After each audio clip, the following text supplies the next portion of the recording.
Hello, ladies and gentlemen. Welcome to Unearthed Secrets, Episode 1, your source for all the great constructed information in Artifact. My name's Action Jackson. Joining me is Seb, Conrad, and Mirhi. We're going to have a great first show for you guys. So, let's go around and introduce ourselves. I guess I'll go first. As I said, I'm Action Jackson. I make YouTube videos sometimes for Artifact. Used to be a shoutcaster, and pumped for Artifact. I think it's going to be an awesome game. Yeah. I'm Conrad Jansen, come from the Dota community. Pretty much been playing this game nonstop for quite a while now, and I'm probably the best player you'd never heard of. Wow. I'm Mirhi. You can call me Frank. Most people do. I guess mostly for card games that come from the Magic community, but in esports, League, Dota, StarCraft, lots of places around. I was okay at Magic. It was never great, but I love it, and I love card games, and I think Artifact is the best designed card game on the market right now. So, yeah. I think those are also strong words. I'm Sebastian. People call me Seb because I go by Seb Park, which was a Twitter handle available at the time, and it's something that's really stuck around. I've been in esports for the last few years. I now run the Houston Rockets and Clutch Gaming for League of Legends, but prior to that, I ran a Dota team and a Hearthstone team, and our Hearthstone team did much better than our Dota team, so hopefully that'll transfer over to Artifact. All right, well, thanks for joining me, guys. I'm looking forward to this first podcast. So our game plan for today, for all you viewers out there, is to go through some of the lists we think are best in the closed beta currently that we've been playing for quite some time now. I think we have a combined, 1,000 plus hours between the four of us, so we've got a lot of experience under our belts. But even still, I mean, we've all been playing slightly different stuff and kind of rate stuff slightly differently. So it's going to be interesting to see what fights we get into and who ends up more bloodied than who else. Yeah, it's crazy because even with a combined 1,000 plus hours, and I've been playing for 200 plus at this point, I still feel like I learn something new every game. And by that, I feel like I was really bad 20 hours ago.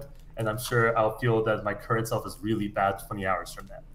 Yeah, it's definitely growing up.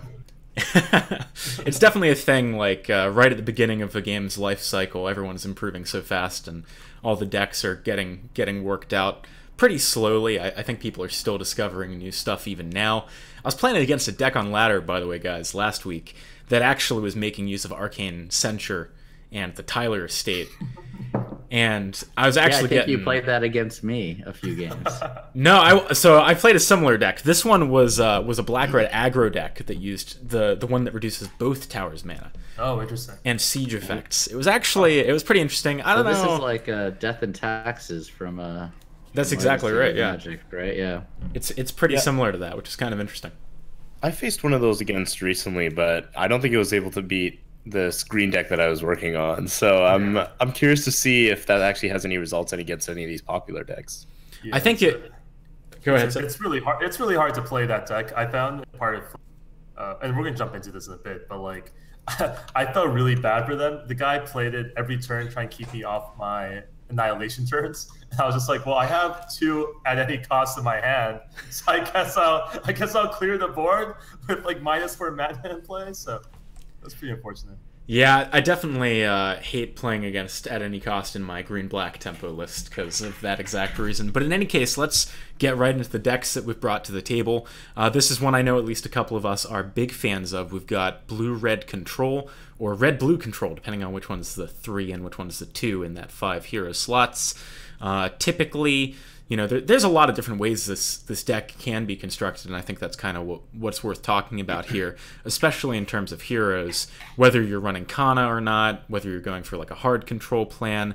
What do you guys think are the best lists for this archetype? Let's start with Seb. Yeah, so I think the biggest thing here is that there's a huge difference between blue-red control and blue-red tempo or blue-red mid-range. It's sort of interesting because I think that was a difference that prior to the last few weeks, I feel like we lumped everything together, and now they've really separated into separate archetypes. For blue-red control in particular, I'm a pretty big fan of blue-red control being the 3 blue 2 red combination. Combination of Zeus Luna plus Khan or Zeus Luna plus Ogre Magi. I've seen some versions that run Zeus Luna plus Skyraft Mage even. And then the red heroes are usually Axe, Legion Commander. I've seen some really late game versions that are Axe plus Beastmaster recently, which is sort of a funky take on it, just to give you a little bit extra late game. But I think that's when we're talking about blue-red control, I definitely think the 3 blue seems to take dominance over the 3 red, and I think that's something that I'm sure Frank and Conrad has seen similar results with. Yeah, and the rest of the shell is just you're playing the full 6 board wipes most of the time at any cost and annihilation, stalling out with Conflag, usually ignite with Ogre, and then you're just overpowering people late game, sometimes with Bolt of Damocles, sometimes just with Time of Triumph and Spring the Trap. But really, you're just trying to live till you get 6 mana, wrap the board with Eclipse or Annihilation, and then it's very hard to lose the game from that position playing it. Yeah, I think the best version that I've seen is typically the 2 red running Axe and Legion Commander. And then the rest of the blue heroes, you can decide how you want to play them. Just I think Zeus is kind of one of the necessities, and Luna is one of the other clears that you really want to play. But yeah, I mean, going to Frank's point, we see a lot of them running Time of Triumph. It's a great finisher in a lot of these decks, as well as Spring the Trap, giving those red heroes, even though you only have 2, more maneuverability into other lanes and able to defend better, utilizing that card. Yeah, I think the biggest difference that I feel about this list is probably in the red hero slots. I like to run the hyper late game versions of this deck with maybe even a Pugna if the meta's control-y.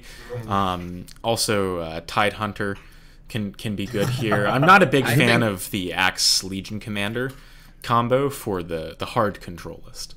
No, I think you're right about Tide. Like, I like Tide a lot, and especially if you're playing around with initiative. I think that having his card come in naturally without having to play dedicated initiative cards is great, though I usually play Arcane Assault in my versions of this deck. But if you're basically... The great thing about Tide is you're locking down a lane with this passive, and then you can also just Spring the Trap defensively or offensively. Yeah, I mean, I'm clearly... I think alongside you Conrad... You hate Tide. I'm not a huge fan of Tide because I don't think the passive locks down the lane as well, right? Like, it's really a lane that has no pressure. And so it's locking it down insofar as, like, people are like, we could just ignore it because what are you going to do? Push for 6 damage a turn? I'll see you in 17 turns. Like, it's sort of a weird card to play. I do think the best and most underrated part of Tide is just getting those 3 free initiative cards in your deck. And they're really pretty good. But... I'm with Conrad on this one. I think Axe Legion Commander is often the 2 red heroes that I probably played most in all my red decks. The early game and mid game and late game ability of Duel is great, and then Axe is 7/2 and 11. That's a huge body that left unblocked is a really fast clock. The other thing. Go ahead. No. You go, Conrad. I tend to agree. I mean, I think Tide has its place, and I don't see it being as bad as Seb in this situation. But it's not that bad. Like it's the resident Tide Hunter hater. No, and I think Tide has its place, but I think in this deck you want to be pushing for potential damage, and while you can get to that Time of Triumph, I think you're able to do a decent amount of damage just utilizing Axe and Legion, and able to clear out a bunch of other stuff as well. Going for that blue-red theme. I forgot we were going to do this. So there we go. The bad joke. Seb is early 2013 Alliance, no Tide Hunter. 100%, man. And it's a great team, man. Actually, one question I have for Jackson, because I know he feels pretty strongly about this, is what are your thoughts on Skywrath Mage in this type of list, right? The reason I like Skywrath in particular is because I think hands down the best turn or 6 mana or round 3 Wrath is Skywrath's 6 mana Wrath. What is that ability called? The card called? Mystic Flare. Mystic Flare. I think Mystic Flare on turn 6 is strictly better than Luna's. Way better. Way better. Like, it's also better generally than... It also clears a lot of lanes much better than you wanting to cast Annihilation or any cost. And it's a way better minion clear, too. I mean, honestly, it does a lot of things a little better than Eclipse does, and I think the thing that I find most interesting about Mystic Flare is that if you're running Skywrath and Luna, it lets you often save Eclipse for the higher charge turns, which, I mean, if you can Mystic Flare on 6 and then have one more charge on your Eclipse and have that additional copy of Eclipse, that can really be a big difference maker in the longer games. I think that, you know, talking about blue heroes in this list, I think something that you said was interesting, Seb. I don't really feel like Kana is good in the hard control lists because it opens you up to like black-red aggro way too much and doesn't give you that stall power that the minions deploying across all 3 lanes does. I think that's perfectly fair. I do think that the 2 cards I see as like must-adds are often the Zeus and the Luna. I've seen the Ogre Magi just provide extra ignites, which alongside Annihilation is just such a great turn 1 play, which you're running in this list. But I just think I prefer Skywrath Mage almost, I don't know, like 80% of the time. Yeah. I'm curious what Frank thinks. So the problem with Skywrath Mage is that it is not piercing, and in some matchups that can be really, really bad, especially when you're going against green, where they have a lot of cards that give even the creeps armor, and it becomes a lot worse then. That's my issue. And the other thing is, a lot of times when you're playing Skywrath, you want to use his like active ability just to get the lowered armor because it's so good with Mystic Flare. But against certain decks, you really cannot do that because against red, he can get dueled. He has a super small body. You can get gusted in between too. So you're often left with this choice of, if they have armor, I have to hope that they don't have a way to kill my Skywrath Mage or turn off my spellcasting ability, or just hope to kind of get lucky with the Mystic Flare against a lot of armor. And I mean, in that way, obviously Luna is better, but I think that there are definitely some decks where Mystic Flare can be better. Now, in the defense of Luna here, I think a lot of people are very much, I want to play this on turn 4. I want to play this on, you want to play this on 6 mana. You want to play this on 7. Realistically, I think this is something you hold till, like, I like holding Eclipse turn ultra late. 8 or something. Yeah, 10, because 11 mana. It just becomes so much more effective, especially when some of those Time of Triumphs come in. The last thing a red player is even thinking about, or players that are playing with red heroes, is sometimes even that Time of Triumph. And it can provide significant clear if there's not a lot of creeps on the board during that time. So 2 other things that I think are important to think about with Skywrath Mage is that certainly against certain red and green heroes it can be really rough, but it's also the best possible answer on for turn 4, 6 mana to a single black or blue hero being played to wipe your board or coup de grace your heroes. Like, I would much rather have Mystic Flare than Eclipse in a lot of the time in that situation. And if you keep initiative, it can really force your opponent to play like 2 heroes in that lane, which might not be to their game plan. Plus, I think at least in the version of the list that we're talking about, with Time of Triumph and Spring the Trap both at the top end, having Ogre Magi gets a lot reduced value compared to like a split between Time of Triumph and Bolt of Damocles, for example. So. Seb, I know you're a big Kana defender. How do you feel about because you like to get Kana instead of Luna. Would you cut Ogre for Kana, or would you cut Luna for Kana? I think the big thing here is I usually run Kana. I 100% run Kana in all of my like mid-range versions. In the late game version, I actually have been coming around to Ogre Magi because I found that the late game ability to like generate additional copies has been super interesting. Like I right now, to where the meta's at and the number of blue-red control and blue-red tempo decks I'm seeing in the metagame when I'm queuing up, I've been switching out my cards for Ogre because I'm like, oh, that 25% chance of like getting 2 Compels or 2 Arcane Assaults or 2 any of the spell cards is actually super awesome. It's kind of used to have its place, I think, back when you just wanted to generate a little bit more pressure. One of the things I love to do with Kana was just, hey, you have the red heroes on the side lanes, and you put Kana in the mid lane or Kana in one of the non-red hero lanes, because you're only running 2 red heroes. And that allows your red heroes to really punch your opponent's heroes more often. And because I run the more Legion Commander plus Axe play, it makes it a lot easier for... One of the biggest complaints I think a lot of us have about Axe is that his signature card doesn't allow you to... his signature card usually doesn't allow you to take advantage of things when it's not around things. But Berserker's Call works really well when you're in a situation where your red hero is always next to 3 guys. And so that's sort of how I ran Kana for a while. I think that's sort of the proper way to run Kana. If you're running Kana in this deck, it's just like trying to win 2 lanes and stall out one with just having multiple Kanas in that lane. Yeah.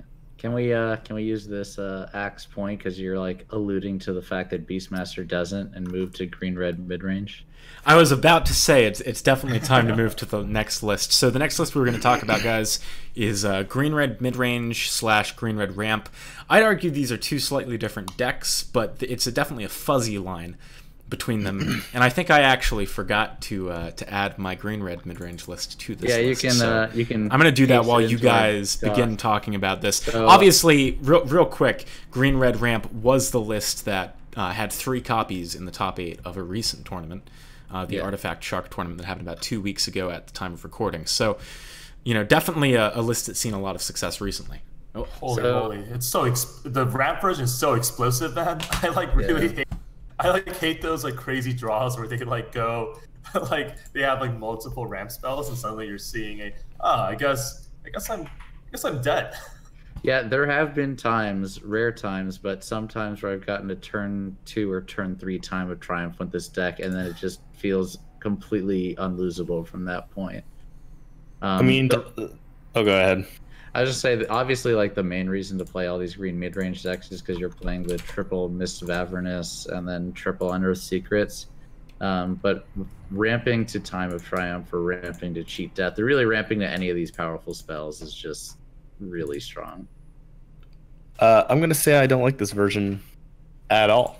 The one linked to me, not yeah, particularly where I have the biggest gripes is the heroes. Tidehunter once again has his place, but I feel you'd rather be able to beat stuff up, and I think Beastmaster is just super overrated by a lot of people.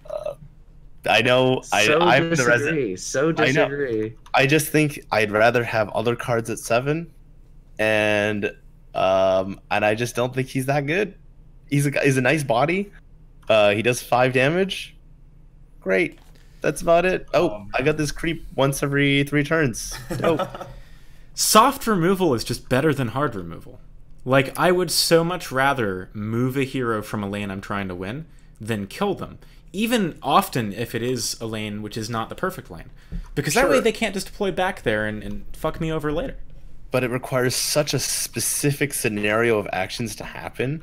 And I think, particularly with some of these green-red versions, especially, I think I play a very different version where you tend to actually go quite wide instead of these ones.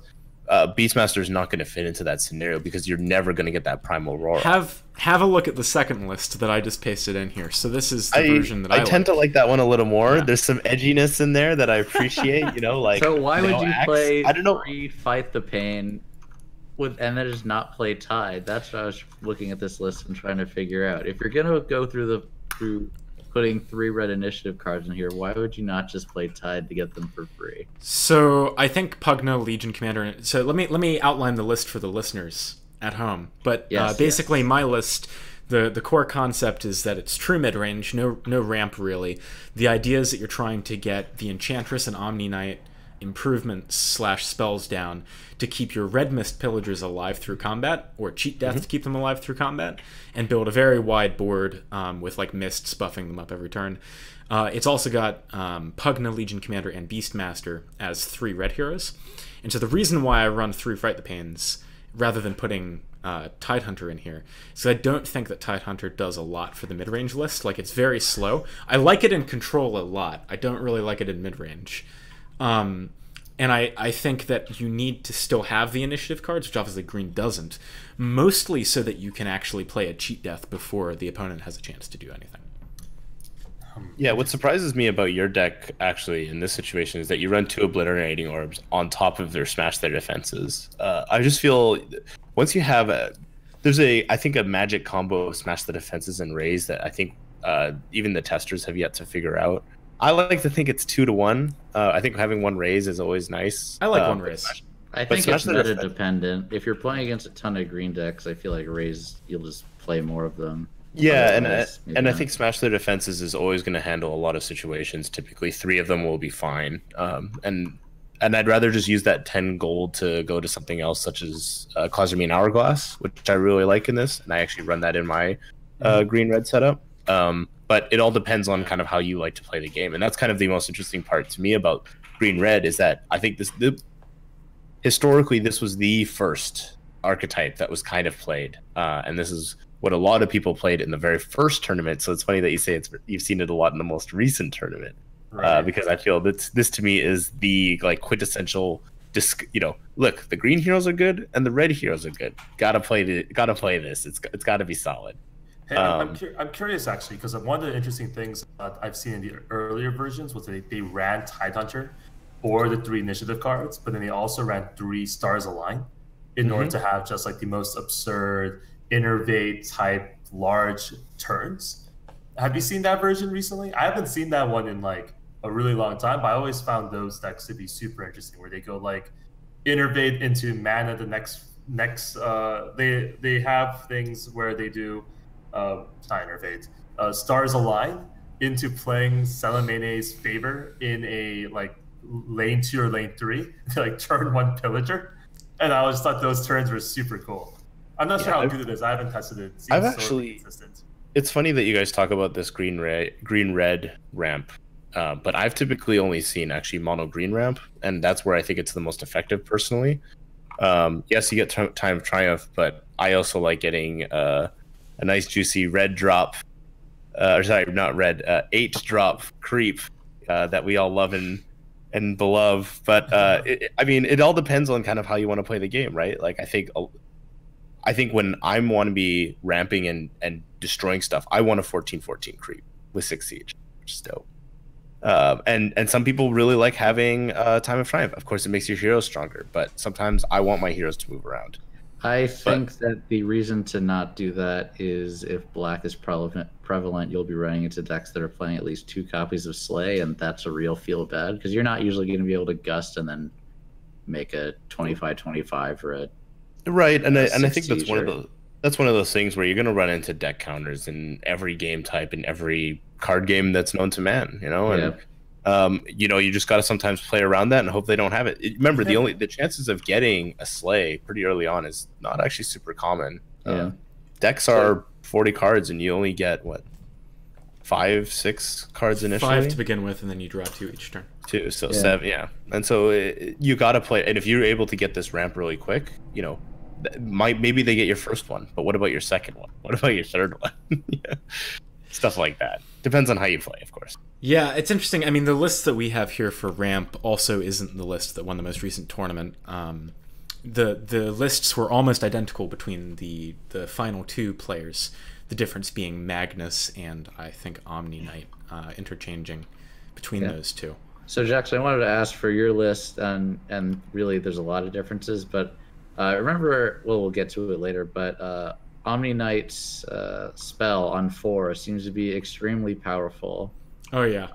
That seems to me one of the reasons to play Omni Knight is playing his spell on 4, because you get such a creep advantage after doing that, and it seems to snowball the games most of the time. Yeah. Especially if you have Mist in the same lane. It's a very, very good tempo advantage because there's not a lot of direct damage going on your creeps on turn 2. Like, later in the game, you'd rather have the armor, because maybe there's more direct damage. But early in the game, certainly the regeneration is better. So it's... Yeah, I really like Omni Knight. I like this list a lot. It sort of became a little weaker when a lot of red decks that were running heavy improvement removal became popular. Because if they're running Smash the Defenses and they kill your cheating deaths, that can be a real problem. But yeah, I think this list is interesting. I think it needs a lot more refinement. I think the ramp list for red-green is pretty good, but it seems a little weak against certain archetypes that did not see much play in the tournament that we had recently. Anyway, let's move on to our next list. We've got a green-blue list, everyone's favorite combo deck. It is Selamene Storm.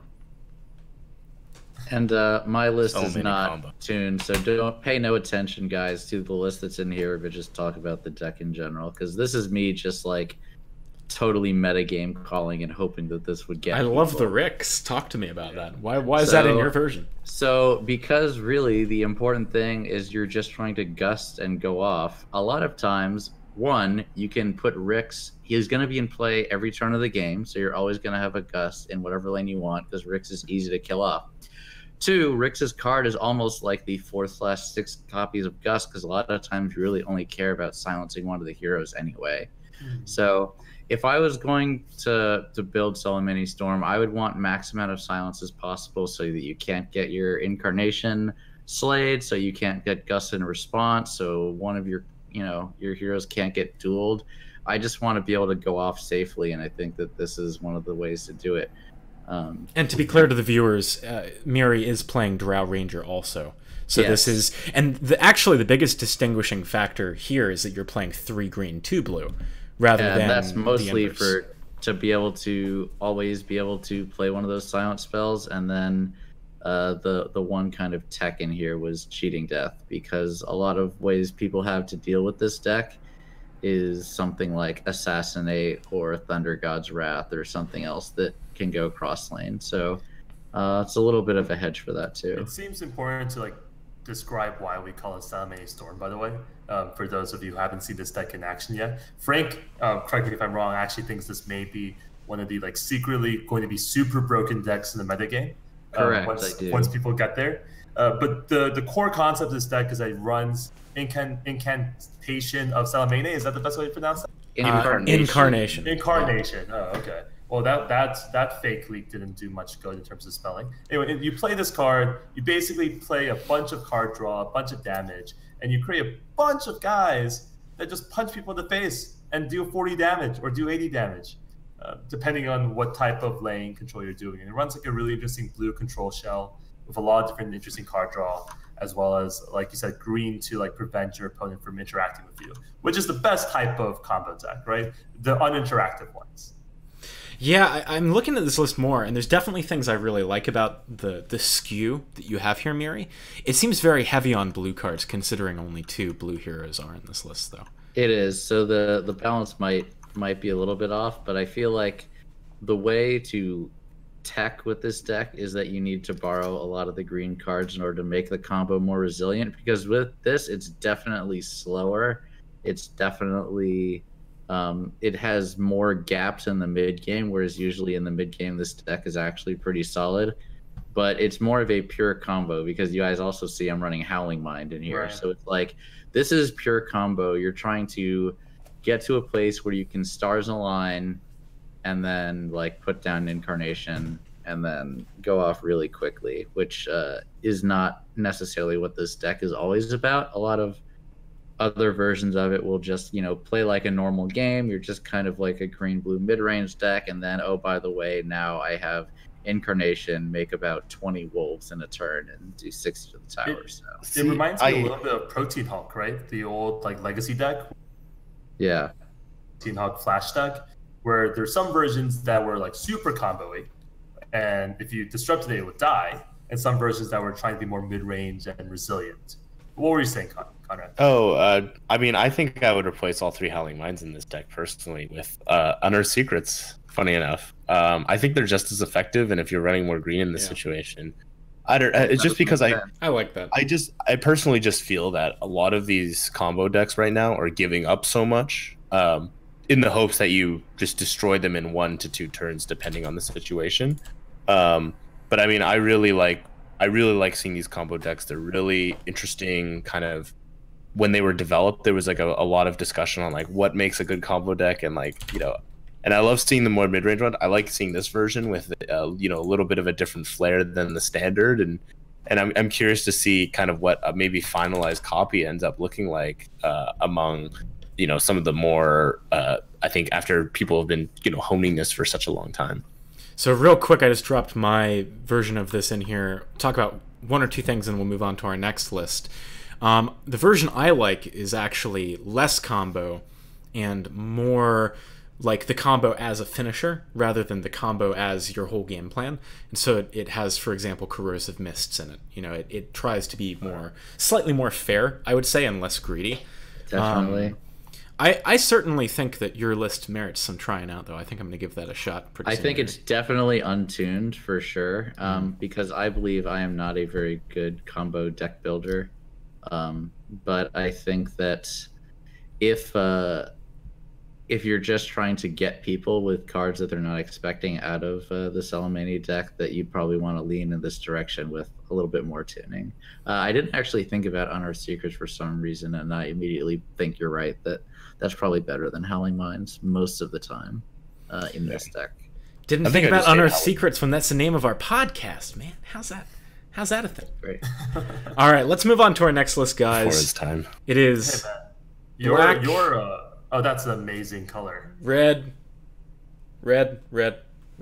Oh, I turned it off. That's why it's not working. Black, red, aggro. There you go. There you go. I'm not in a brothel. That's I your promise. archetype, by the way. Ooh. That's definitely a deck you love to talk about play. So Yeah, this is a deck I'm a big fan of. I've gone through so many revisions of it, and I think this one is the best. The concept of it is that you're basically not fighting. You're like, we're going to have a gentleman's agreement. I'm not going to hit your heroes at all, but I am going to hit your towers. And so it's running Storm Spirit as well as Relentless Pursuit, so that on turn 1 you can bail from a lane and try and do sometimes upwards of 20 damage to a tower on turn 1. You've got Axe and Phantom Assassin to round out your mana curve and hopefully push through on 6 mana.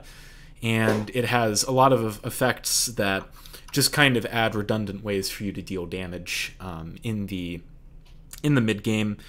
Trying to push through creeps. Also, my favorite tech card in this deck is definitely Ravenous Mass, which I love using it to basically flank. So if you have a unit and it's blocked and everything's filled up, you can just play it on the outside, eat the guy, and turn that blocked damage into tower damage. Yeah, I've seen a lot of people testing with that creep recently, and I think it's low-key good, and I think we've discussed that even before amongst ourselves. It's got some hidden potential that we have yet to fully discover and flesh out. But it's funny because I think I find a lot of these aggro decks tending to run the Oath a lot more. Mm-hmm. And so that would be like one of the replacements I would typically see in this setup, and maybe even sacrificing perhaps a Trebuchet. I think that's a big mistake. I think personally. Oath is low-key terrible and constructed. I think it's actively... Wow. I don't know if I agree with that, but I do think in this deck it's bad. I think you would only ever run one. Yes, as a finisher, and I would never run more than one because there is such a huge risk, even if you play Oath to get 30 damage on like turn 2, or if you do not finish with it, there is such a possibility for fail rate that now you basically have to punt that lane and you have to just try to force through on the other two. And I think that risk is way, way, way too high with that card. So I would only ever run one. I could see that, and something that I've actually been experimenting with just outside, talking about removing some trebuchets, is actually looking at what was it, artillery, the one that does artillery. Unsupervised. That was in the older version of this list, actually. So, I like that card a lot. My initial thing was to cut Ravenous Mass and play that, but I know you love Ravenous Mass. Sorry, go ahead, Conrad. Oh no, I've been a Ravenous Mass believer. After I think I talked to Action Jackson about it last time. And I think he really brought some good points there, particularly being like that flanker and getting out of range of stuff, and then say more creeps end up showing up nearby, just throw down, just start eating them up too, and luckily we'll never have to see a version of this with Ricks like Slacks used to make, and we'll be all good. I think everything will be fine after that. And you guys find that bitter enemies unless you play a turn 1's too slow, right?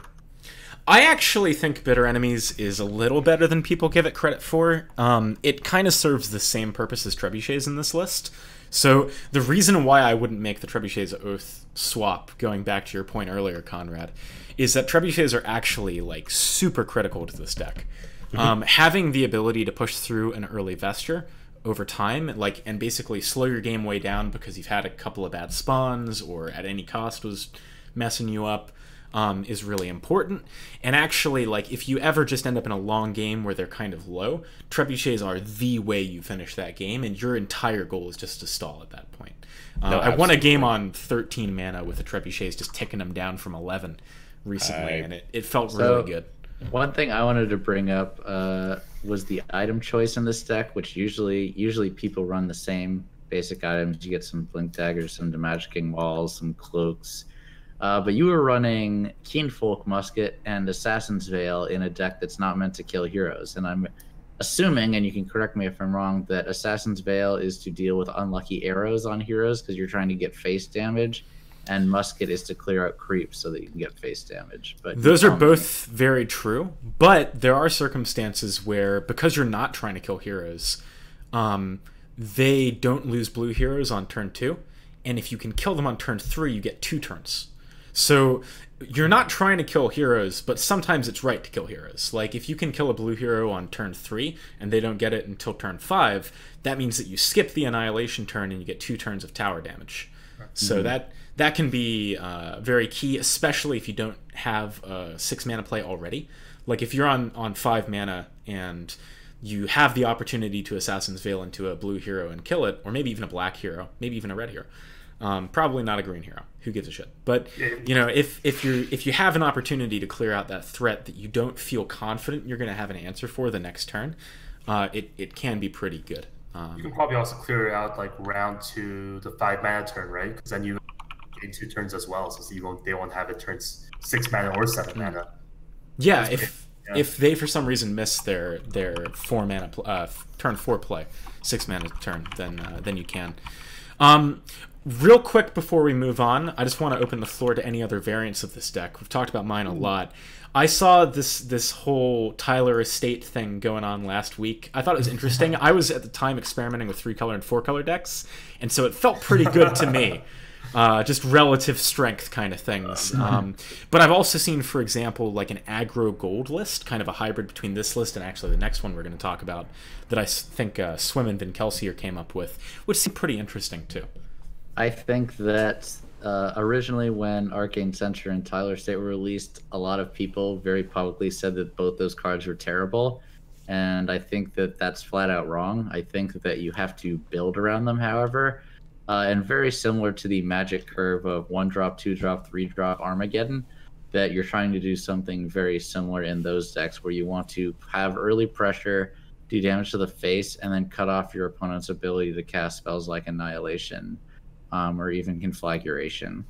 And that's really how you're winning the games with those cards. Because obviously, if you're just playing a mid-range deck and you're cutting off both your and your opponent's mana, that's awful.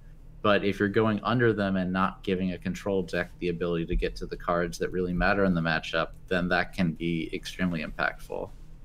Yeah, I think the Tyler Estate is actually a solid card. I'm still not convinced on Arcane Censor. Just the fact that it doesn't feel great to play on a 4-turn where Tyler Estate, you can throw it into any lane. The -2 can really impact a lot of enemies that you're playing against, particularly red decks and blue decks that need to ramp up to those essential numbers. But realistically, I actually really like this card, and I know a lot of people really don't like this card. But what is it? Assured Destruction, I think, is really good in these aggro decks, and people should be playing that a lot more. That was in 3 mana. Yeah, that was in the list that I was thinking of. Yeah. It's a 3 mana improvement. When you can't hit them, you get to hit them for 4. And typically when you're racing against some of these other decks, you're just gonna beat them. I think even 10 out of 10 times. I feel like Frank and Conrad and Jackson as well have hit on a really interesting point, which is that the metagame of Constructed is off, and the perception of cards is often influenced by what's been running Gauntlet, right? And so let me tell you, you should not be running these cards, with the exception of probably the Censor, which has a nice 2/8 body, in any of your drafts, because it just won't get you, because the cards don't ramp up quickly enough. There's not enough value there. But to Frank's point, when you are actively trying to avoid the 6 mana turn, these cards run really well. And I think that's what people are starting to realize. And similar to the type of stuff we saw around, for example, at launch, I think everyone will agree that Casimir Hourglass is good. Like, initially, a lot of people were like, how good could 1+1 lock be? And that's the type of learning that really makes this game awesome, in my opinion. All right, we need to move on of that card to... Oh, well, go ahead, because I'm not sure where you're going with this. No, it's in the next. It's in the should next be in the deck? next deck. Not that It's- it's necessarily in this version of it. Oh, But okay, Hourglass is almost always in the black gold generation decks. So. Yeah, so the version I'm linking here is actually a tournament-winning version from a long time ago. Then the next list we're going to talk about, guys, is also black-red, so I'm not going to change my lighting. I do want to move through this one quick, because this lighting is killing my eyes. But I'm committed to the bit, so we're doing it. Black, red, gold generation. This was a tournament-winning deck early in the beta. Stan Cifka played this particular list. I know a lot of people have actually been pretty vocal about thinking this list needs revision. But it's the most up-to-date black, red, gold like economy deck that I've got a copy of. You know, I don't play that archetype a lot. Yeah, I was about to say I haven't even seen this one, and I don't think it's very good. I think some of the ones that they played early on were a lot better. Particularly, they ran Vesture in a lot of those ones, and those are unbeatable decks. Unless you're playing our next deck, because you're happy if they're running Vesture then. Yeah, of course, Part of the alpha I do not think is good in this. You should be running Vesture or Hourglass or both. Yeah, typically when you're playing red and black, I feel like when you're getting to that late game scenario, a Vesture just means a lot more. Particularly the fact that you have rapid deployment with Vesture, and people always really harp on the 3 armor. Very good, don't get me wrong, but Vesture is really good because you get to play your heroes once again after they die. That's that includes any coup de grace, any assassinates, anything that's going to be punching through those heroes. Typically, I feel like red, black, gold generation is one of the strongest, and probably going to be hopefully one of the more affordable ones. Maybe not now that I think about it, because it does actually have a lot of rare cards. But I think this deck type is very strong against a lot of different things, and that is why it is going to be, I think, one of the more popular ones when the game comes out. It's also a ton of fun to play. You just beat things in their face. You generate a large number in the. Or buy an item. If you're Slacks, you say this deck is for assholes. It's because he got wrecked by it a lot. To be fair, the nut draw of this deck, other than maybe Salamene Storm, maybe even above Salamene Storm, is pretty much the dumbest thing. I mean, you're running can 3 happen. slays, so like you're not going to get any minion shenanigans, and it can feel really frustrated when you get like coup de grace, assassinate, like in back-to-back turns to finish off. Like that's really I mean, if you get bad spawns at the beginning of the game, though, and they just track payday, and then they play like 2 horns on turn 2, you just want to fucking kill yourself. I've seen track into like double Vesture on turn 2, and it's like, well, now this is over. I will say those situations are very uncommon though. But this deck does handle a lot of different situations really, really well, which makes it powerful. And has good finishers. Yeah, the item deck is great, and like to Conrad's point, you're not going to see a turn 2 Vesture often, but turn 6 you'll see it very often because people just ramp up gold, and that's sort of the beauty of this deck, is that it plays all these like early game cards like Assassin's Apprentice, Still Not Elite, Crazy Shots, these different like interlane abilities, and then suddenly you're dealing with a super Phantom Assassin that comes to play every turn, that blinks around to different lanes and has like the ability to like punch you and protect the towers. It's such a pain in the ass. I think actually the biggest strength of this archetype, contrasting it to like our next list, for example, is that it can afford to not spend gold and just wait for payday. Whereas some other economy decks cannot do that. You have to buy an item for tempo every once in a while and kind of use it as a combo trick. And speaking of which, unless you guys do you have any other points about black red? I was just gonna say to that last point, Jackson, is this deck, the only really weak turn is the 5-mana turn in this deck, and that's sometimes where you do feel you have to spend gold because you really don't have that many strong plays at 5 mana. But most of the time you can just forgo that, and then because your turn 6 is always nuts. Jackson, change the colors. The big stuff about gold decks, particularly interesting, I would say, and I think this is something that we've all dealt with, is that these decks on paper look really easy to play because there's I'll just have the perfect amount of gold every time. But there are some really hard decisions, especially like even round 1 or round 2, where you'll have a TP scroll available and you're probably supposed to buy the TP scroll, but if you buy the TP scroll, then you like have a worse payday. Yeah. And then how do you like work through that and like working backwards? I think to Conrad's point, I think we'll see a lot of black, red, and maybe even blue, black, gold generation decks and people are just going to misplay them a ton, and it's going to really hurt people's playtesting ability because they're going to think that they have a good matchup, and then they play and they run into someone who's actually good, and they're like, "Oh crap, my matchup needs some work." I think that's especially true with our next deck archetype, blue, black, gold control, economy control. I haven't decided what I want to call it yet. I don't know. This has been my favorite list for about 5 months. I kind of stopped working on new versions of it about 3 months ago because I wanted to try other stuff. And every time I get frustrated by my new wacky brews not working, I return here because it's a lot of fun. But what I will say is that the learning curve for it is definitely pretty intense. This is the deck you will come the closest to losing with and then win if you're playing well, and that's how it should work. So, there's actually quite a few versions of this deck. Mine runs Bolts of Damocles, which is certainly not typical. Plural. I'm not a hater. I think that card's good. I mean, the card is good. Just costs I don't know 10 if it's good and constructed, but it's it's so hard. Like, not to mention, he also plays 2 Incarnation Salamene. What? No, just one. Always just one. Oh, so you only played 3 cards, 9 mana, as opposed to 4. It's all good. It's no problem. I mean, I think it's got a lot of cool things. I've seen versions of this, a variety.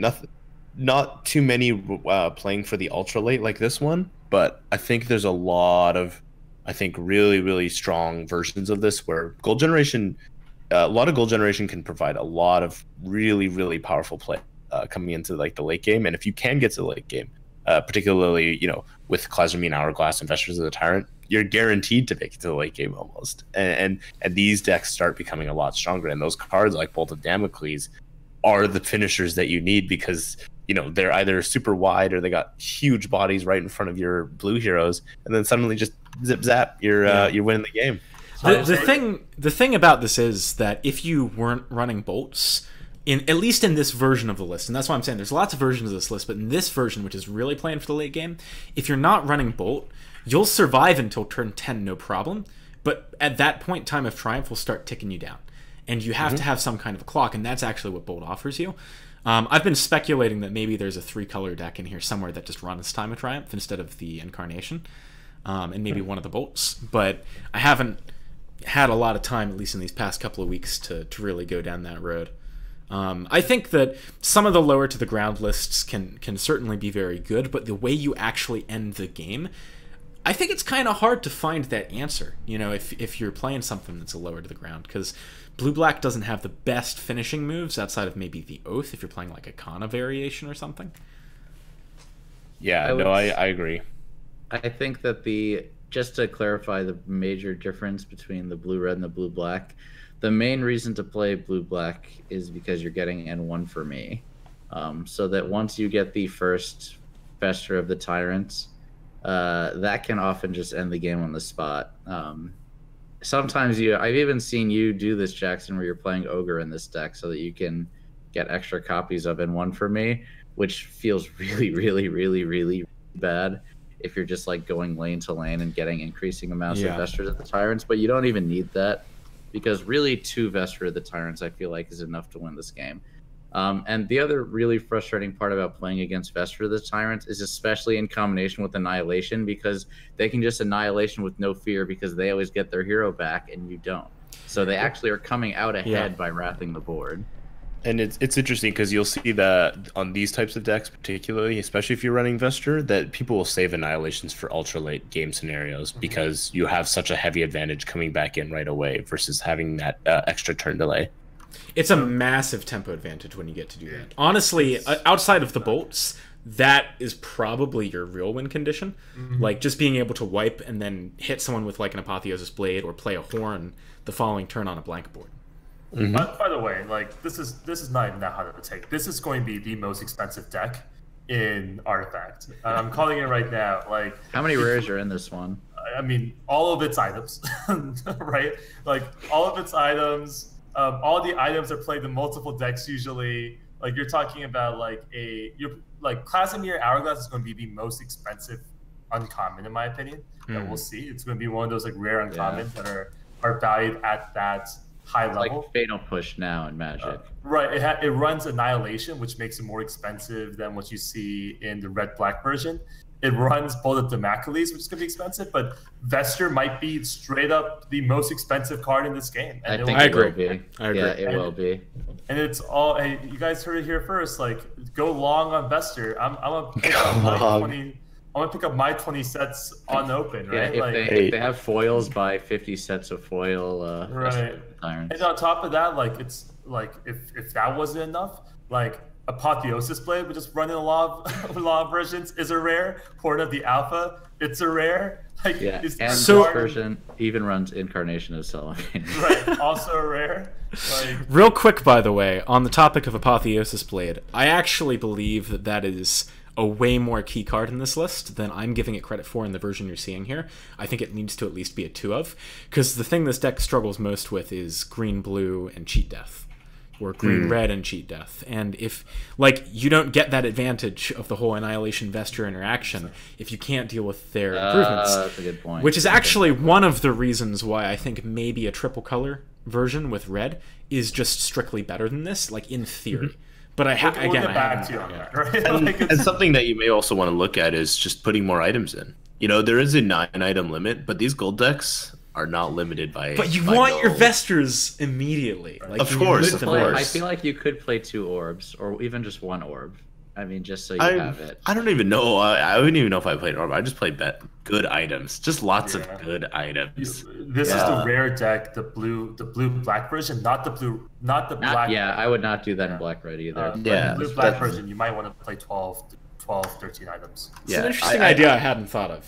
Yeah, Might be that's worth testing. that's my thing, is that there is like a whole concept of optimization, and something I talked about a lot with people when we first were in the beta. And to be honest, like, if you think the card is good enough and you're not sad potentially drawing more of these, like, why not put more in your deck? Why limit yourself to 40? Why limit yourself to 9? Well, the thing is, it's actually interesting because item deck is fundamentally different than your main deck anyway. Yes, way like different. drawing a card from your item deck doesn't deny you the ability to draw others at the exact same time if you have enough money. And in a deck that generates a lot of money, you can maybe burn through 3 things, you know, Yep. 3 25 gold items early on. I actually, give them I hadn't really 4%. thought about this before, but over 9 items is just way better than over 40 cards. Like, it's not even fucking close. Yes, it's much better. So because you have such an RNG of what item you can get anyway in your item deck, and because like the math doesn't change that much when you're adding additional items, adding additional cards, especially when you're talking about just buying multiple. I don't know if I would. The equity that you're getting by making a more diverse item deck, I think, is much higher than making a more diverse main deck in most cases. I mean, I don't think I'm going very high over 40. Like, if I think I really want to build a certain aggro deck, for instance, and I want certain things, you know, I wouldn't be unhappy if I got an Untested Grunt or a Bronze Legionnaire, right? Like, there's ways to think about it where you equate these cards to almost being the same, and You just want they more aren't. copies of it. Yeah. just more copies, yeah. Because, you know, say somebody runs a Howling Mind and suddenly you're drawing a lot more and you can't play anything because you've optimized for this perfect curve. It all depends once again on meta, on a lot of different things. But just a thought for folks that are listening and folks that are in this podcast as well. All right, final thoughts on this deck so I can turn on a second light. Go ahead. Go ahead. Let the gold flow. I love gold So decks. here's Gold is one iconic. question: Do you need 5 initiative cards in this deck? Is that what I'm running? You are running 5, and I actually disagree, but I think it does so. seem a lot. I think Okay. so. You have to have initiative both for board wipe turns and for payday and for bolt. Like, you have to have initiative to do so many things. that I think Interesting. it's You pretty feel that cool. way for payday. Oh yeah. If you get denied payday for a whole turn, that's a big fucking deal. Yeah, if your True. hero in lane 3 dies when payday, that matters a lot. Yeah, 'Cause you I guess. suddenly can't buy an item when you have 15 gold. I mean, yeah, I guess I hadn't really thought about that. Typically, I think I tend to run these decks a little bit greedier. Because You I'm can just change hoping your they don't. colors, bro. It's okay. I'm just hoping they don't have removal. I think that's my mindset. That's My mindset's that I have multiple heroes, and so therefore I'm not usually stacking the black heroes in the same turn. So I'm usually seeing payday in different turns. That said, I think it's unequivocally the case that Jackson has played this deck more than all of us, and so he may be onto something here. I am curious at the Hipfire versus Arcane Assault split. I feel like maybe draw is better, but maybe 4 damage is better for.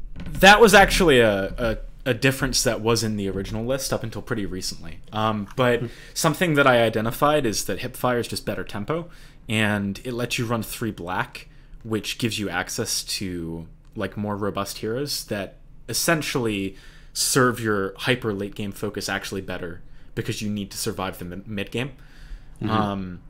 There's definitely an argument to be made, and I think there is a version of this deck that works well, because I mean I ran it and it was working well for months, right, with 3 blue. But this is just what has been working for me, at least recently. I think it's also metagame dependent. Like I would definitely run 3 blue, 2 black in a much heavier blue metagame. Like, you know, it really depends. All right, let's move on to blue-green mid-range. Nice. So the deck list here, real quick, I'll run down the heroes at least.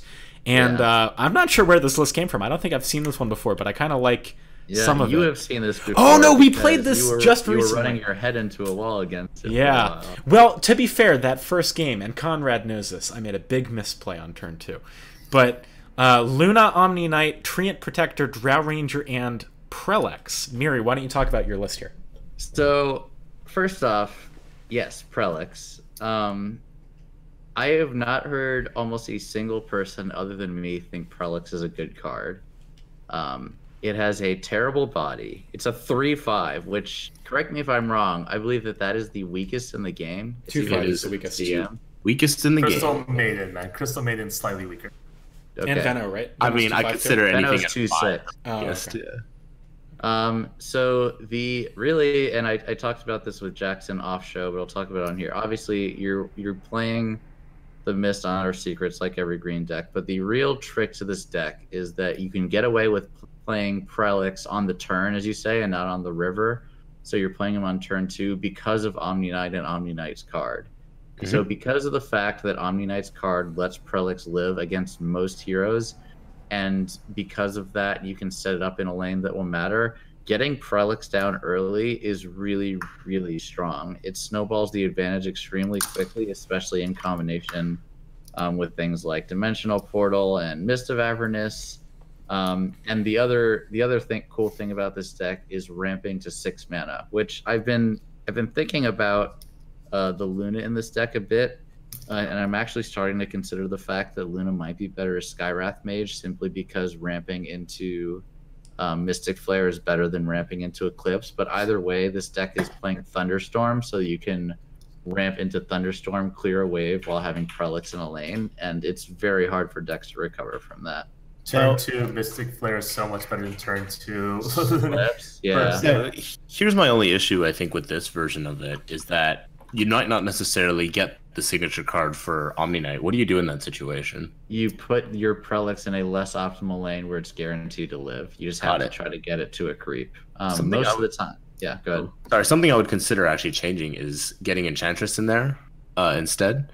Yeah, and then, I thought about that then you too. get that sweet, sweet regen that is straight up broken, particularly not in constructed. And then, or you actually end up running something. What was it? Altar of the Mad Moon. I think that card is actually really good with the Prelix. Spicy. I haven't thought about that one. And a lot of people don't. A lot of people don't like that card. That card is really good with Prelix, and only good with Prelix. Only with Prelix. But yeah. It's actually it does pretty well against a lot of decks. The thing with Prelix and the thing with Venno that you have to be really thinking about is these are just bodies that are meant to block these red heroes. You know, it's a 1/3 IDC. I'm blocking like a huge axe that's like 13 and 11 and a with 1/3 like 5 gets in armor, there. right? And a 1/3 is just blocking it. Feels amazing. And I think that we should be really thinking like a lot of people have actually been thinking about this recently, and that's why I like splashing either Prelix or Venomancer within drafting, because I think it's actually really strong there, because not as people have as much removal. But in this version, I think you have to be really thinking about those synergies personally. Yeah, though Omni Knight is dope. Don't get me wrong, that card is awesome. So the other option, you don't have to replace Omni Knight with Enchantress. You could replace the Dro, which seems like blasphemy, but I mean, if you wanted to go that route, you could do it. It just becomes a little bit less aggressive then, because then all your creeps do 2 instead of 3. Yeah. 3 damage creeps are so good. Yeah.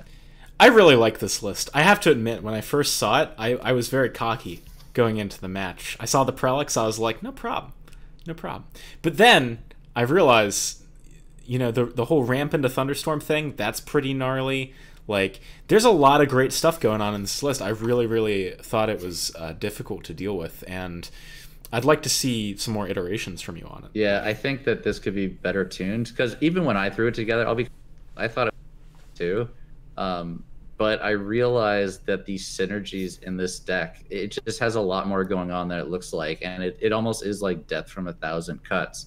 Prelix's virtual card advantage from Barracks and just him being alive, it really does start to bury people very quickly. So what are your thoughts on this list? I mean, I think it's a good list. I just think the issues to Frank's point is just that it needs to be tuned more, right? I'm really always curious when Frank runs like 2 cheating deaths instead of 3, because he really wants cheating death to pop up in this list. Right? Yeah, like, I've been running a lot of lists that are running 2 cheating deaths instead of 3. Basically, the last cut, the one of the cheating deaths got cut for cutting plan, essentially, because I wanted, if for some reason if my Prelix got in a position where it was impossible, where I didn't have the Omni Knight card, or I got unlucky and he got put in front of a red or a black hero, I just wanted a way to make it so that Prelix would live a little bit more reliably, since I'm playing him on the turn and not the river. If I was going to figure out a way to get 3 cheating death, I could probably do it. I'm just not sure what I could cut yet. Right. And then the other thing that I think we've talked about, just like, how does blue-green mid-range compare to just like more tuned versions of blue-green Salamene Storm? Right. I always feel like that's like the question you ask. Like, we're already blue and green colors. Like, why don't we just run the combo deck? I mean, the combo deck is just fundamentally different. Like this one is able to block so much more by utilizing Prelix, particularly with Barracks. By having so many creep spawn, they're just not able to punch through the same way. Where Salamene, you're the one that's going to be punching through. The combo is on your end. Right. This one's meant to be a lot more defensive, and I like that a lot. And I think it's one of the big things. The way I may change it in this situation is actually change it from a ramp deck to like a purely regen defensive deck. This is similar to something that I've been working on, is mono green, like keep everything alive situation. You love your monocolor decks, Conrad. So you would play the green enchantment that regens your tower in that deck too, wouldn't you? Yeah, I actually do run Path of the Dreamer in that deck. I'll show you guys some other time, but it's very boring to play, guys. You get to very late. You get to very late game. I think this, by the way, sort of showcases sort of our different play styles, right? Like for me, I really enjoy having the initiative and like try and punch through for damage and trying to apply pressure and be aggressive. Whereas like I feel like this deck, for example, takes the blue-green shell and then like makes it very controlling and trying to put blockers in front of things and like try to win in different ways. And then I think often just comes out in how we play. I think Jackson's more like me, by the way, and I think Frank and Conrad are similar in their love of making you feel miserable playing against them. Oh man, you haven't seen my my red black aggro, man, and you don't know me at all. I feel you gotta pull that deck out sometime. I keep running into this mono green. Yeah, mono green's dope. Speaking of my desire to punch through things, let's talk about green black midrange. So green black midrange, this is a deck that I've been working on and off for a couple of months now. I think it's just lacking a good win condition. You know, I really like so much of what this deck does, but if you don't really dominate in the early game, it just doesn't get there. I do think there's something here. There's a way of making this work. I just haven't figured it out yet. But essentially, I make this example all the time, man. It's a rock deck. It's a rock deck. That's it. It has the same colors too, right? Like, yeah. I'm also, just for the sake of doing it, gonna put my version of this deck in here, which is very. It's aggressive compared to my more mid-rangey one. Oh wait, no. This is this mine? Oh no, this is mine. Okay. Yeah. You know, actually, I think mine. I actually think I've been misattributing it as a mid-range deck. I think it's a tempo deck. I was about to say, it didn't feel like a mid-range to me, because even with this mid-range, you're right, it is lacking a win condition, and then I would just throw like a couple Thunderhide packs in there. That might be the right answer. And I feel that's a key thing that a lot of, particularly black decks, don't have, is that finisher. Yeah. Solar Khan is the finisher, and the heroes kind of have to be. But you know, as somebody was saying earlier, Death by 100 paper cuts, like. The black is that actual color. Yes, it is punching you in the face for like 30 sometimes, but sometimes all you need is that, you know, trebuchet just dropping that two on. Did you just delete my list, Mirhi, by the way? No, it was the same list. It was the same No, it's not list. the same list. You've got Sorla and the Oath. Oh, my bad. Yeah, I'm sorry. yeah. I see what you're up to over here. No. While Frank fixes that, Hang on, how do you guys differentiate tempo versus mid range? I think that's something that we've talked about a lot, and it has different definitions. No, I think mid range is more proactive. Like you're like playing lots of stuff, and that stuff is how you win.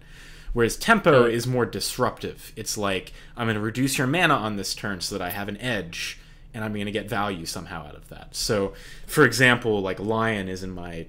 I'm going to start calling it tempo, right? My tempo list. No, Jackson, yours is not actually in here, so it looks like you copied the wrong one. Copy yours in here. I don't want to see it. I'll get it in here. Yeah. But yeah, I mean, you know, talking about a lot of these mid-range and a lot of these tempo decks, I think it's really hard, I think, to actually give a lot of names to these artifact decks, personally. Yes, they feel like mid-range. Yes, they feel like... But sometimes the game just goes into gong show action, and suddenly you're playing the same deck, but it feels... yes, that is a very different deck. Yours is definitely... You'll notice there's a couple of new additions, actually. I'm trying out Roseleaf Rejuvenator as a kind of semi-finisher. Like, which card is that? It's a 7-mana 7 heal. Are we linking these decks in the show notes or on the screen, or should we be talking about them? We should definitely put these in the... They'll be in the description or in a doc that we link to or something. So we'll label this one Jackson's special surprise. And I mean, low key, I think I've actually been a big fan of Lion for a long time, particularly for those reasons. And a lot of my mono black decks, when I first started, actually utilized Lion to be that control. You know, that tempo control that we're talking about, like making sure that people don't have enough mana to do anything interesting during that turn. And then suddenly, you know, you get that sweet finger of death for that 8 piercing is quite nice. It's actually like an almost gust sometimes. Like not quite, but it really is, and you get to keep your mana. Yeah. I mean, it when you say almost Gust, that's how I think about it, but I think of it as, like, in some situations just better than Gust, in some situations worse. Like, having the ability to keep all of your mana if you follow up with a high-tempo play is really fucking good. And also, you know, you could even do it on turn 1 if you're afraid of a duel or something. Like, there's so much flexibility in the card, and that's what I really rate as strong about it. I think Lion maybe is actually best at home in red-black, and that's one of the next decks that I want to try and brew. But yeah, I think green-black, you know, I think it's obvious why it's hard to make work in retrospect after brewing with it for a while, because both of the colors are very supporty. Like, black is not actually a particularly proactive color unless it's aggro.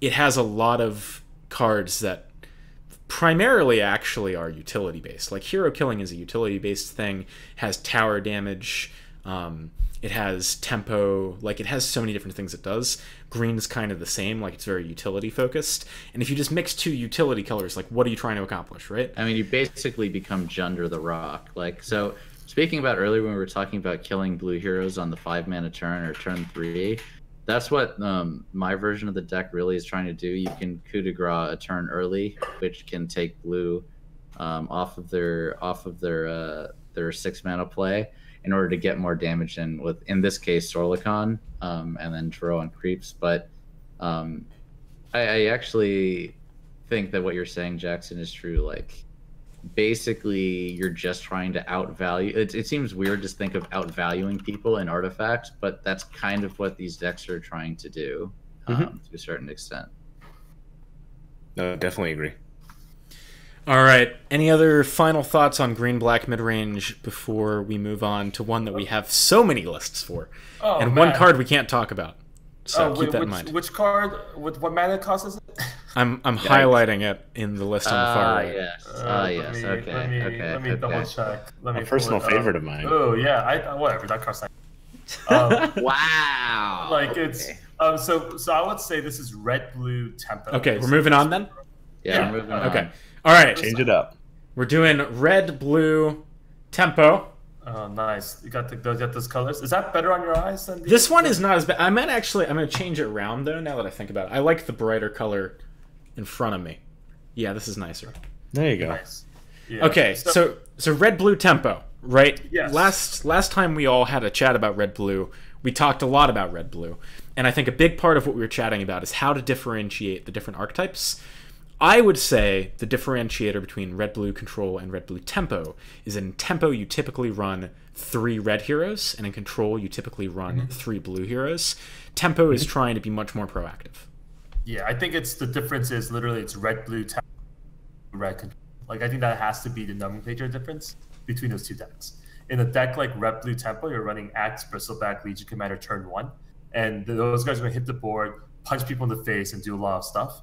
The version I think is, I wouldn't say inarguably, but obviously people want to talk about it, is I think the best version runs a Kana for your round 2 deployment, so your first deployment phase, and runs 3 at any cost. And so drop Kana in the lane, do 6 damage to everything, clear out their heroes, which have probably taken a bunch of damage from your like 7-2 and 11 Axe or your gigantic Legion Commander or Bristleback, and your guys survive and they don't, and you've now basically destroyed the lane's advantage, and they're not going to be able to respond for 2 turns, which is probably enough time to gain a large advantage there, or utilize that advantage to gain advantages elsewhere with stuff like Aghanim Sanctum or Conflagration, which you toss into other lanes. The only question I would say often with regards to this deck, and I think there are some considerations up and down, are actually this, and we've sort of talked about this the last time we've all chatted together, but I'm still trying to figure out, is the Spring the Trap versus Time of Triumph split, which I think is actually pretty relevant in most red decks. Like, do you run, I think most people right now are running 5. 6 is a little bit too much, 4 is a little bit too few. How do you differentiate between those 2 cards? I currently run 3 Spring the Trap and 2 Time of Triumphs because of my reliance on having usually a red hero in each lane, and therefore I'm only really using Time of Triumph for like 2 heroes often when I Time of Triumph, whereas I can Spring the Trap multiple times to have a pretty big turn. I'm sort of curious what you guys are thinking about in terms of that split. What do you think, Frank? So in general, I would say in aggressive decks, I lean towards, you know what? I think overall I just rather 3 Spring the Trap than 3 Time of Triumph just for mana cost considerations, but I will say that I think Time of Triumph is definitively an offensive card, and Spring the Trap can be both. About that in particular. But if you're me in this list, you don't run either of those cards because you're trying to win the game on turn 6 or 6 mana turn.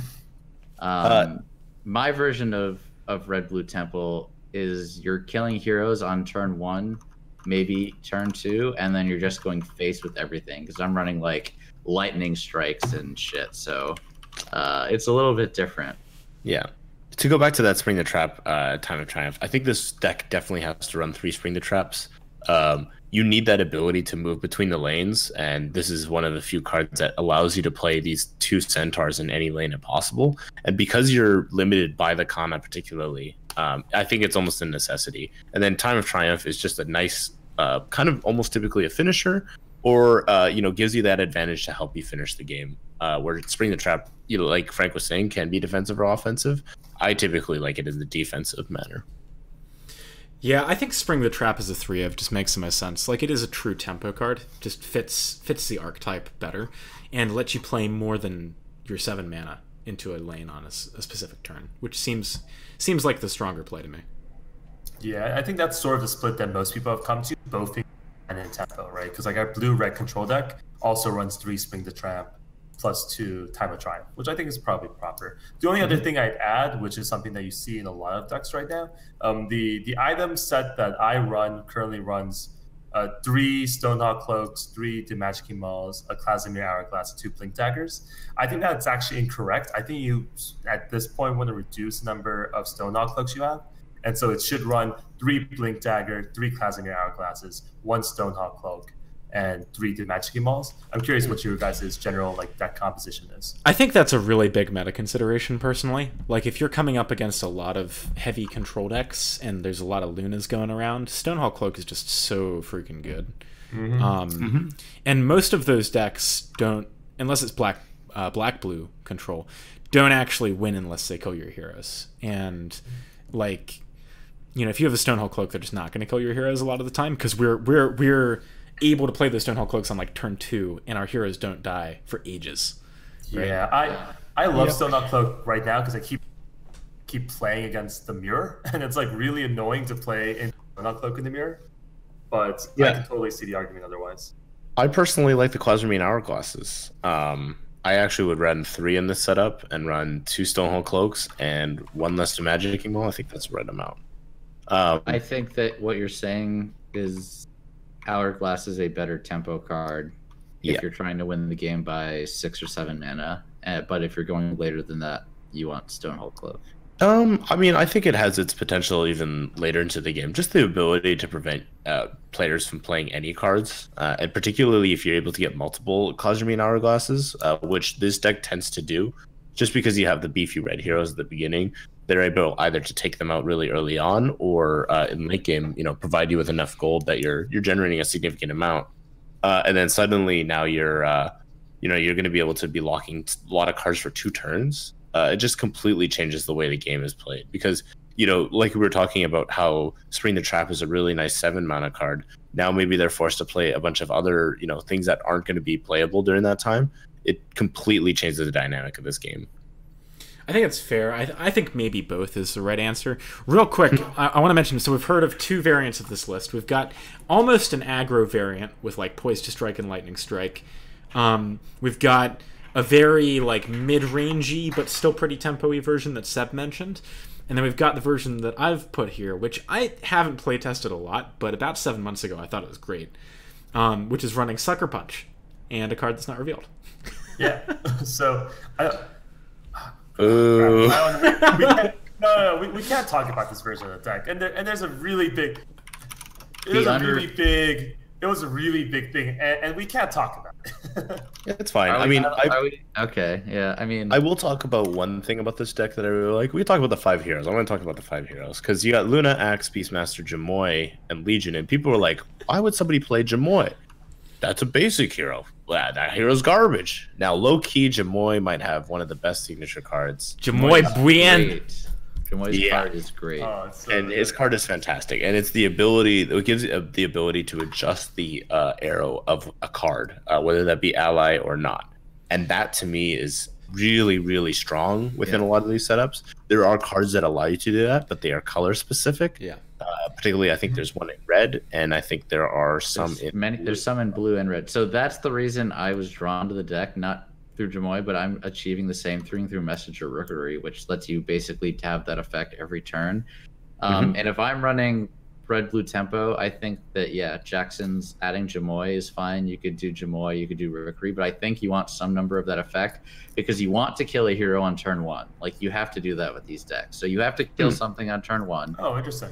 And then I think you want to go face after that with Really? the cards. So, regarding the Jamoy, by the way, I can't take credit for it. This is someone else's list, although I'm not sure who. But I also think just having, firstly, 8 health, and secondly, card draw is actually huge, because you're look at the curve of these decks, right? Like, maybe Seb's less so, but with the other 2, we're really playing fast and furious, and being able to reload that extra card when you hit, turn 6 mana or whatever it is that you can finally use it. 7 mana, I think 7 mana. I think it's pretty far. It's still a big deal. You do not have a lot of gas once you get to that point. Yeah, I would say both my version and Jackson's version burn out, like, very, not running a lot of card draw, mostly just trying to, like, kill stuff and get damage through, and then really like you're not doing a whole lot much late game. So that really card like draw your can work foresight. out. I think your foresight in your deck, by the way, Frank, is actually the to use Conrad's nomenclature, low key freaking good, because like one of the interesting things about this game, which is like so cool about Artifact versus other games, is that if you have a 4-mana card draw spell, you can just cast in the lane where you're not going for face, right? Like you're redrawing your hands, and then if you set up the deck correctly, because you also run Arcane Assault, is you can like draw in your middle lane, dude, and then regain the initiative in your last lane, and next turn you're like punching people again. It's such a strong concept. Card draw is mulliganing in Artifact. Like, yeah, it's so it's good. It's like you play it in a lane you don't care about, and you've mulliganed your hand to have better cards in another lane. Like, it's really awesome. Which is why I think anything that cycles does similar stuff. Right, which is why compels and I think it's why we're finding blue be very popular right now, because people are very interested in cycling, and cycling became popular very particularly in the combo deck because you need to cycle. You have to have all your cards by the end of the game, or if you don't, you can't finish them. And we're starting to see that kind of concept become very popular, particularly in blue-red control, because you get to actually maneuver those heroes into the right direction. So that's why you see these tempo decks also find some of these things that are similar, because, you know, you're talking about pointing at the right hero. That's a very, very cool and very, very powerful ability in this game. All right. I just wanted to say, like, before we close out this one, is we have 3 very different builds to a very similar idea, and I think you could put a different 60 cards in these decks and still have them be good. I think this archetype is very strong, and there's a lot of different ways you can tune it to be slightly different than each other based on what the metagame looks like. So for mine, I built it when the Salamani Storm was running around all over the place, so I just wanted to get them dead before they could go off. But your guys is much better in a control metagame, I think. So it just kind of depends what you're trying to beat. Yeah, I think this is one of the most flexible color combinations, because you can go control, you can go tempo, you can go mid-range, you can do tempo in 3 ways, you can do control in 2. Like, it's just it's got so many tools, you know. And real quick, in draft, you're going to really see a lot of those like cantrip type cards come out. Cunning Plan, Spot Weakness, Compel. Those are all really They're all amazing cards. Yep. All right, let's move on to our final deck list. The meme deck. Which is a meme deck from Mirhi, I believe. Although I've seen this one do well. I've seen other people do this too, not just me. In fact, it wasn't even my original idea. I've been running with it. This is build your own raid boss, and it sounds. It's called 4 Protect 1, man. I like that. 4 Protect. All right. Oh, 4 Protect 1 is so good. You gotta use the Dota terms at least. 4 Protect 1. All right. Dude, so that's so good. Or the Arteezy deck. This deck, the whole purpose is you're trying to make a giant Rix. There's a lot of different ways you can do it. You're usually going to use Magnus because you can buff Rix really easily. He can then buff himself. But you're playing like Avernus Blessing, and then you're playing Mist of Avernus. You're really just trying to use the fact that a giant Rix that's cleaving everything is always going to win the lane, and Rix dies, and you're like, whatever, fine.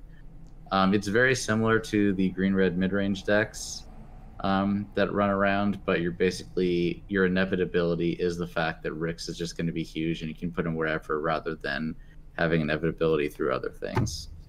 Vools are basically rats, right? So this is like rat artifact.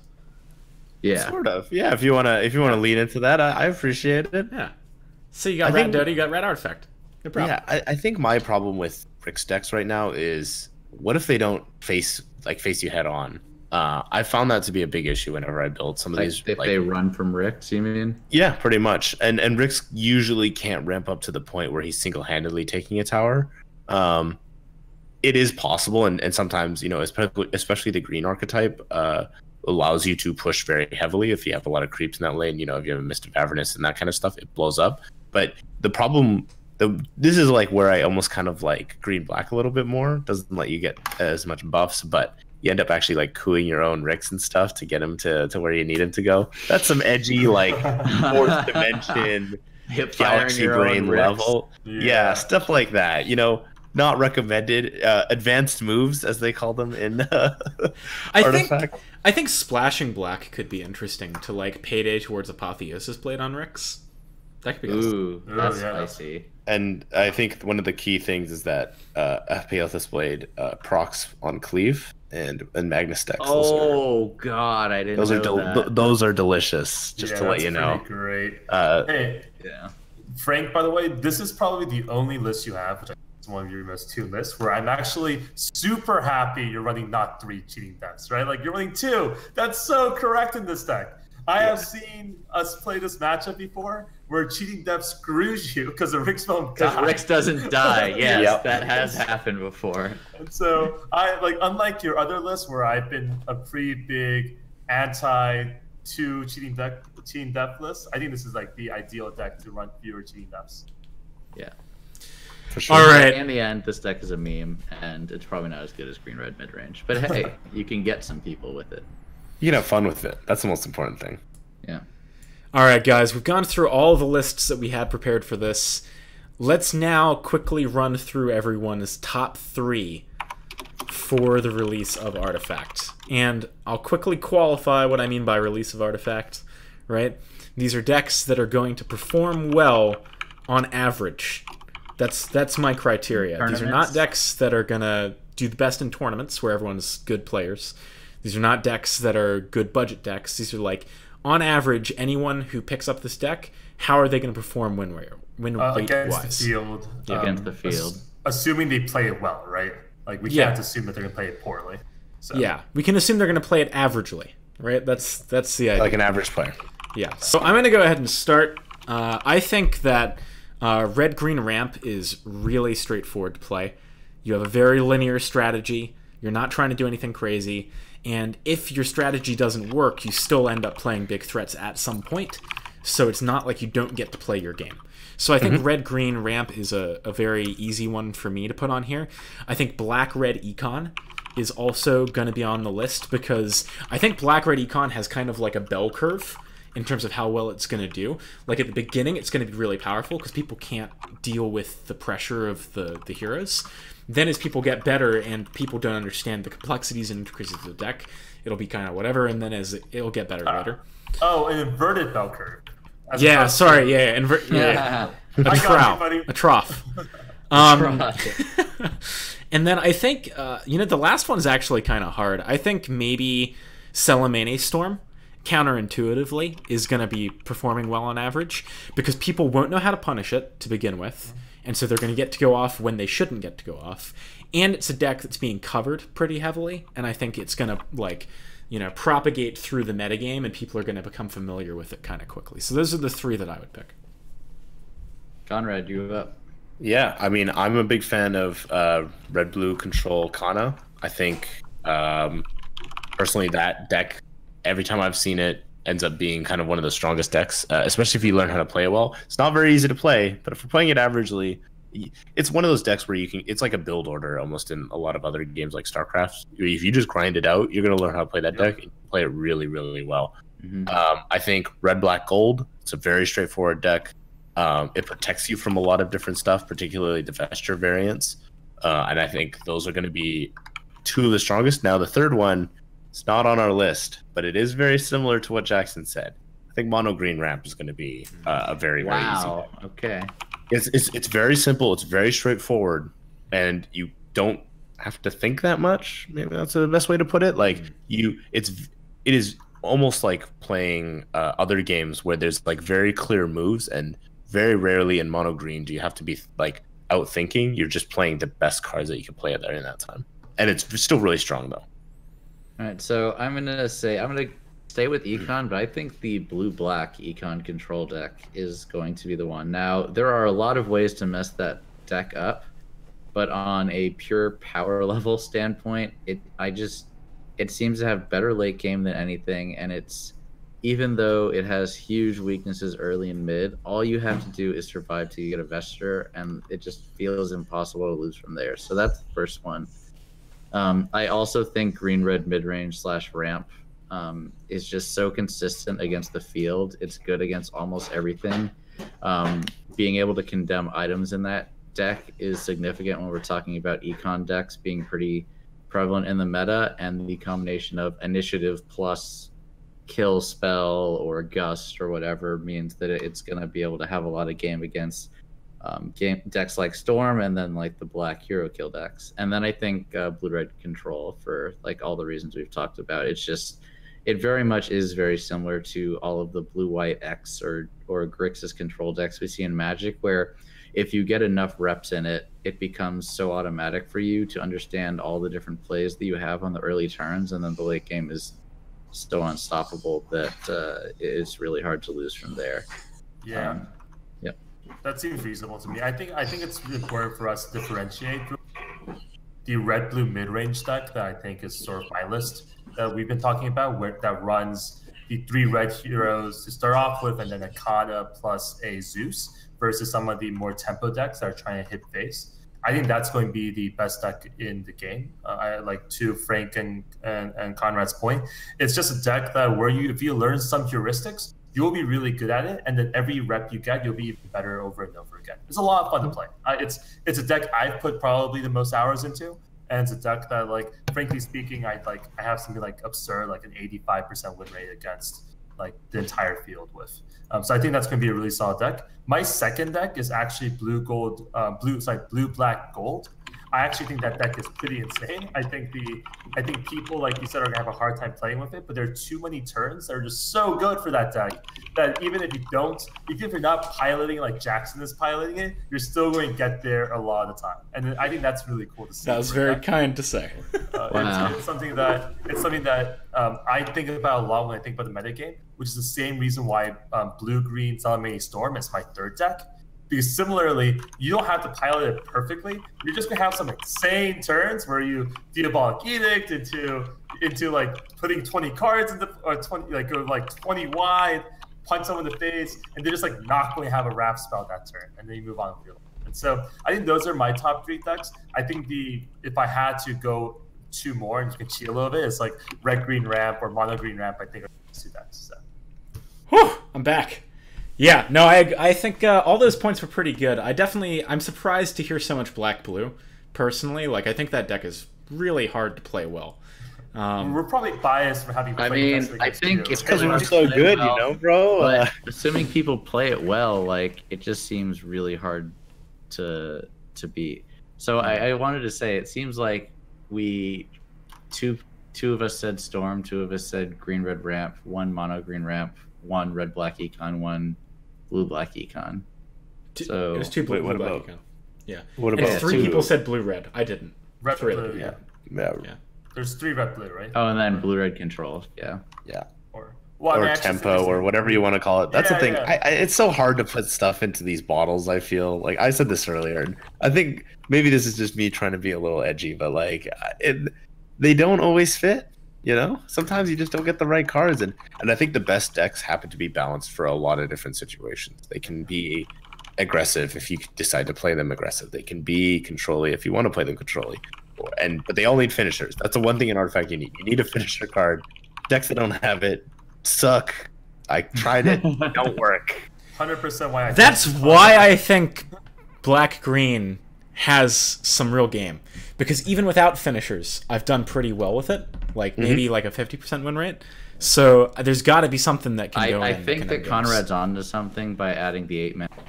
I think that actually is what it needs to have finishers, and I think getting rid of stuff like the Oath or like maybe some of the other utility cards is the way to make that deck really good. I think that of all the decks we talked about tonight, that is the one that is the least tuned with the highest upside. And I would say we're some of the few people who have even given that deck a shot. Most people will not go near green-black for all the reasons we've talked about. So I think if the right deck builder gets behind it, there's a lot of room to improve that deck. I agree, and I'm definitely not that guy. I've beat my head against it for a while. Maybe I'll come back to it later. All right, guys, that was a pretty fun first episode. I hope everyone at home enjoyed it. We're going to be doing more of these Unearthed Secret podcasts in the future. We've got some other shows coming up. If you want to check out any of the stuff we're up to, make sure to head to our YouTube channel, which is Time of Triumph, and check out our Twitter, Time of Triumph, also.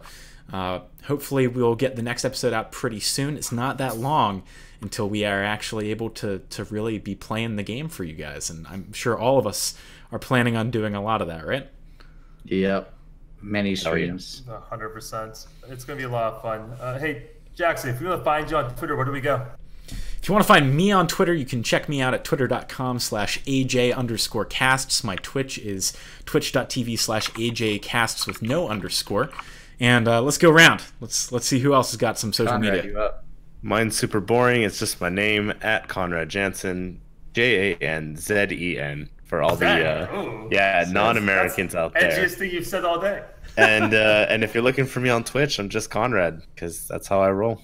Yeah, I'm at FF Mirhi on Twitter, FF my initials, or just on Twitch, Mirhi, easy. And I'm lucky. I'm Seb Park on everything. So you can Man, how'd you get that? Dream. Twitter.com/Seb Park. I used to go by Sebastian. This came up, and we were like, yo, let's go Twitter.com/Seb Park, Twitch, everything else. All available. Right on. Well, thank you guys for watching. As I said, make sure you tune in next time. We'll be talking some more Constructed. See you then.